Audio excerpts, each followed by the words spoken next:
आदिवासी विद्यार्थ्यांच्या मागण्यांना घेऊन जे आहे ते अपर आयुक्त आदिवासी विभाग कार्यालय येथे जे आहे ते मागील 5 दिवसापासून नागपूर येथे आंदोलन सुरू आहे। त्यांच्या विविध मागण्यांना घेऊन जे आहे त्या ठिकाणी शेकडो विद्यार्थी आंदोलनासाठी बसलेले। नेमक्या त्यांच्या काय मागण्या आपण त्यांच्याचकडनं जाणून घेऊया। काय नेमकी मागणी आहे? आज 5वा दिवस आहे आंदोलनाचा तुमचा। सर, आमचं फक्त एवढं आहे की तुम्ही जे एज लिमिट आमच्यावर लावलेली आहे ते नको आहे आम्हाला, कारण आमचा अधिकार आहे शिकण्याचा। मग तुम्ही ते का बरं आमच्याकडून घेऊन घेत आहे? संविधानाने अधिकार दिले आहेत, मग ते संविधान एवढा मोठा ग्रंथ आहे, तुम्ही कोण होताय? आपण आम जनता असो किंवा मंत्री असो, कोणालाही हक्क नाही आहे की संविधानाच्या अधिकाराला तुम्ही एक्सप्लॉइट करा। तुम्ही कोण होताय? आम्हाला संविधानाने हक्क दिलेला आहे ना, मग ते राहू द्या ना आमच्याजवळ। एवढंच आहे फक्त की आमची एज लिमिट नको ठेवा।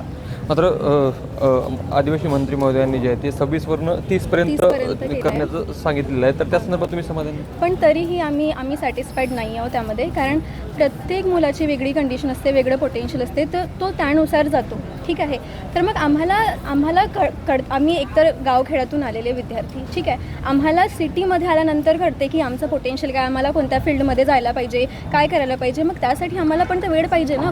कोणतीही कॉम्पिटेटिव्ह एक्झाम समजायलाच आपल्याला 1 वर्ष लागून जातो, कशी असते, काय असते। मग त्यानंतर आता तर पुन्हा तुम्हाला PG करायचं आहे, जे काही करायचं आहे, तुम्हाला वर्ष तर लागतातच ना। मग ते द्या ना आम्हाला, काय होतं आहे त्यामध्ये? तुम्हाला पण लागले, मग आम्हाला ते पाहिजे वेळ, तर तुम्ही आम्हाला द्या।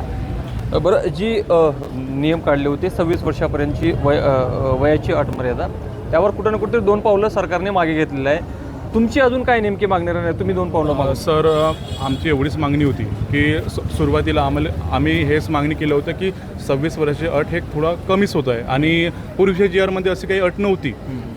मला सांगा, आमच्या कम्युनिटीचे जे लोक आहेत, जे विद्यार्थी आहे, आता ते शिकू लागलेले आहे, आणि आमच्याकडे जे रिसोर्सेस अवेलेबल व्हायचे होते ते अवेलेबल नव्हते त्यावेळेस। पण आता सध्या स्थिती ते आता कुठेतरी समोर यायला लागली आहे। ते आता कुठेतरी सरकारला हे समजायला लागलं आहे की विद्यार्थी येत आहे, त्याला स्टॉप करण्याचा हेतू त्यांचा आहे। आम्हाला एवढंच म्हणायचं आहे की सगळे ज्या कम्युनिटी आहे, आणि त्यांच्याकडून असं आम्हाला सांगण्यात आलं होतं की अहवाल आहे, त्या अहवालात थ्रू आम्ही एक लिमिट ठेवलेली होती। मला सांगा, सगळ्यांचा तुम्ही ऑब्झर्वेशन केलं असेल, पण आमची आदिवासी कम्युनिटी आहे, हे थोडं बॅकवर्ड कम्युनिटी असल्यामुळे त्याला आपण एक एक्सेप्शन म्हणून देतोय। प्रत्येक याच्यामध्ये जॉबमध्ये आपण एक्सेप्शन देतो। कशासाठी देतोय? आर्टिकल 40 म्हणतोय ना की equality before law, equal protection of law. पण बघा, त्याच्यामध्ये एक्सेप्शन आहे। एक्सेप्शन कशासाठी दिलं जातं आपल्याला? कारण की ही कम्युनिटी कुठेतरी बॅकवर्ड आहे, तिला समोर आणायचं आहे, या स्थिती आपल्याला देत आहे। पण सरकारनं आम्हाला तुम्ही द्या ना लिमिट, त्याच्यानंतर द्या 30 वर्षानंतर। किती वर्षापर्यंत? बघा, याच्यामध्ये असंच आहे की आपल्याला उदाहरण देतोय मी तुम्हाला। MBBSचा स्टुडंट आहे, 12वी नंतर तो 20 वर्षामध्ये तो 12वी झाल्यानंतर त्याला एंट्रन्ससाठी वेळ द्यावं लागतं। आणि फॉर एक्झाम्पल त्याच्यामध्ये तो 2-3 वर्षामध्ये एंट्रन्स तयार केल्यानंतर त्यानंतर जो जॉब म्हणजे जसा MBBSला लागलं, त्याच्यानंतर त्याला 5 वर्षाचा MBBS करावं लागतं, त्याच्यापासून 1 वर्षाची इंटर्नशिप असतं, आणि मग 3 वर्षासाठी PG असतं। मला सांगा, कॅल्क्युलेशन करून किती वर्ष झाले? तो 30च्या वरती जात आहे ना। म्हणजे याचा अर्थ आहे की तुम्ही जे अट आहे ते कुठेतरी एक नाहीच करायला पाहिजे होतं। ज्या पूर्वीप्रमाणे तुम्ही 26-27 म्हणजे तुम्ही काय करता आम्हाला की तुम्ही रिस्ट्रिक्ट करताय का प्रत्येक गोष्टीमध्ये? तुम्ही त्यांना चान्स येऊ द्या ना, मी म्हणताय की येऊ द्या। बरं, वयाची अट नसावी तुमची प्रमुख मागणी आहे। काही बोलणं झालंय सरकारसोबत, आदिवासी मंत्र्यांनी ते 4 वर्ष वाढवून दिलं, मात्र त्याला तुमचा नकार आहे। अजून काही बोलणं वगैरे झालेलं आहे पुढे?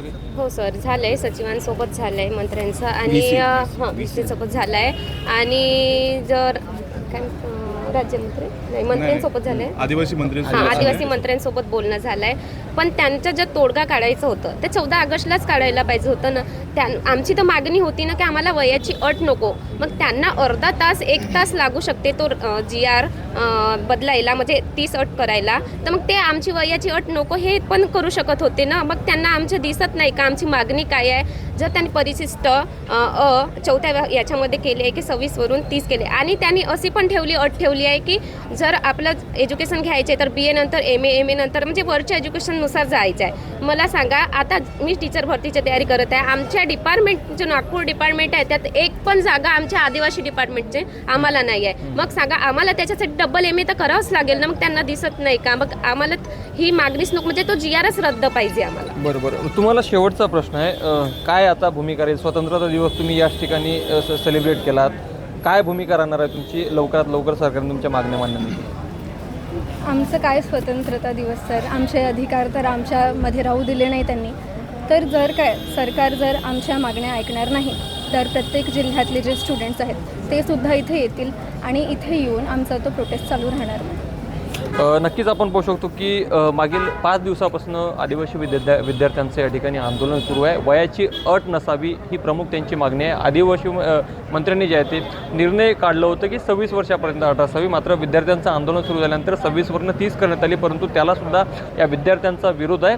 त्यामुळे आम्हाला पूर्ण शिक्षण घेऊन कुठेतरी समाजाला जर प्रगतीच्या दिशेने न्यायचे असेल तर ही वयाची जी अट आहे ती रद्द करावी ही प्रमुख मागणी विद्यार्थ्यांकडनं जोर धरते आहे. लोकशाही मराठीकरता मी ज्ञानेश्वर पवार, नागपूर. लोकशाही मराठी ऐका, पहा, जागरूक रहा.